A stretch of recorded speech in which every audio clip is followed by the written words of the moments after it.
برداشت لوگوں نے کہا ہر آنے والے کے تو چلے کروائے جاتے ہیں، احمد رضا آج کے آج ہی آیا، صرف مرید نہیں بلکہ خلیفہ بھی بن گیا۔ تو آل رسول مہرروی نے کہا لوگ گندا دل لے کر آتے ہیں، پہلے صاف کرتا ہوں پھر نسبت دیتا ہوں، احمد رضا تو صاف دل لے کر کے آیا تھا۔ سبحان اللہ سبحان اللہ۔ میں دونوں بات کروں کیونکہ میرا تعلق مہریرہ سے بھی اور بریلی سے بھی ہے۔ لوگ کہتے ہیں اعلیٰ حضرت کا دل دیکھو کتنا صاف تھا، میں نے کہا بالکل، یہ میں کہہ رہا ہوں چونکہ بریلی سے تعلق ہے، لیکن یہ بھی کہوں گا اگر اعلیٰ حضرت کا دل دیکھ رہے ہو تو یہ کس نے بتایا کہ ان کا دل صاف تھا؟ تو کہیں گے آل رسول کی آنکھوں نے بتایا۔ میں نے کہا احمد رضا کے دل کا پاور تو دکھ گیا، بالکل دکھنا چاہیے، آل رسول کی آنکھوں کا پاور بھی تو دیکھو جو احمد رضا کے دل کو جھانک رہی ہے۔ پتا چلا جب آل رسول کی آنکھوں میں اتنی طاقت ہے مہریرہ کے، تو رسول کی آنکھوں کی طاقت کا عالم کیا بات ہے۔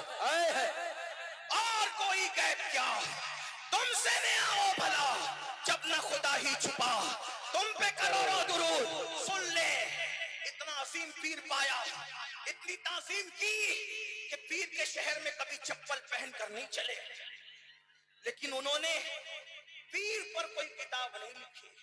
کس پہ کتاب لکھی؟ نبی پہ لکھی۔ جانتے تھے پیر پر میں پوری دنیا کو متفق نہیں کر سکتا کیونکہ پیر سب کے الگ الگ ہیں، مگر عشق مصطفیٰ پر میں پوری دنیا کو متفق کر سکتا ہوں کیونکہ نبی سب کے ایک ہے۔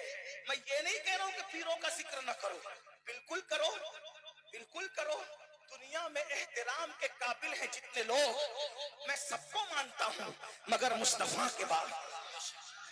بڑی معذرت کے ساتھ ایک بات کہوں، آج کل ہمارا حال یہ بھائیوں، جب نبی کا ذکر ہوتا ہے ہماری محفلوں میں سناٹا ہوتا ہے، اور جب پیر کا ذکر ہوتا ہے پیسے لٹائے جاتے ہیں، محفل زندہ ہو جاتی ہے۔ پھر مقرر بے وقوف ہے، وہ نبی کا ذکر کیوں کرے گا؟ کیونکہ وہ تو آیا ہی پیسے لینے کے لیے، تو جس پہ پیسے لٹائے جاتے ہیں وہ اسی کا ذکر کرے گا۔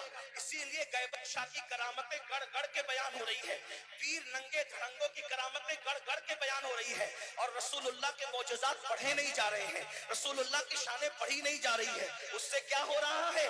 لوگوں کو نبی کا کچھ نہیں پتا اور گڑی ہوئی کرامتوں میں لوگ الجھ کر کے رہ گئے۔ اس لیے میری گزارش ہے، اللہ اکبر، دیکھو ذکر سب کا کرو مگر قرآن اٹھا کر کے دیکھو، قرآن نے سب سے زیادہ جس کا ذکر کیا ہے اسی محمد الرسول اللہ کا ذکر کرو۔ اللہ اکبر، پوری ہدایت بخشش اٹھا کر کے دیکھ لو، اعلیٰ حضرت نے سب سے زیادہ جس کا ذکر کیا ہے اسی کا ذکر کرو۔ غوث اعظم کی زندگی دیکھ لو، سب سے زیادہ جس کا ذکر ہے اس کا ذکر کرو۔ اعلیٰ حضرت کیا فرماتے ہیں؟ جب گستاخیاں ہو تو کرنا کیا ہے؟ عاشقوں کو ذکر رسول میں گرم جوش، خوب حضور کا ذکر۔ ابھی میلاد شریف کا مہینہ آ رہا ہے، خوب ٹنکے بجاؤ آقا کی، خوب ٹنکے بجاؤ۔ اب اعلیٰ حضرت نے بات سمیٹ رہا ہوں، ختم کرنے جا رہا ہوں، توجہ۔ اعلیٰ حضرت نے کیا کہا؟ نبی کا ذکر کرو گرم جوشی کے ساتھ، صحیح؟ تو اب یہ احمد رضا یہ کیا کرتے ہیں؟ یہ کیا کرتے ہیں؟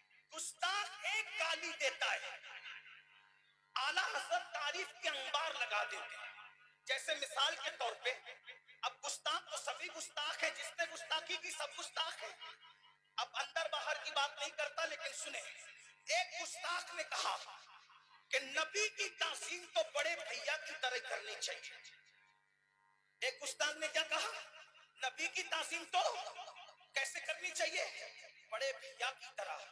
بس اس نے ایک جملہ کہا، ریئیکشن دیکھو اعلیٰ حضرت کا، ڈنڈا نہیں اٹھایا، تلوار نہیں اٹھائی، قلم اٹھایا، اور جواب کیا دیا؟ اس نے ایک جملہ بکا تھا گندا، اب اعلیٰ حضرت کا جواب سنو۔ وہ کہتے تو بڑا بھیا کہتا ہے، اب میں کیا کہتا ہوں؟ ذکر رسول کرم جوشی کے ساتھ، تو بڑا بھیا کہتا ہے اللہ جی، اب احمد رضا کا تیور دیکھ، تو نے ایک جملے بڑا بھیا کا، اب مجھ سے سن جواب۔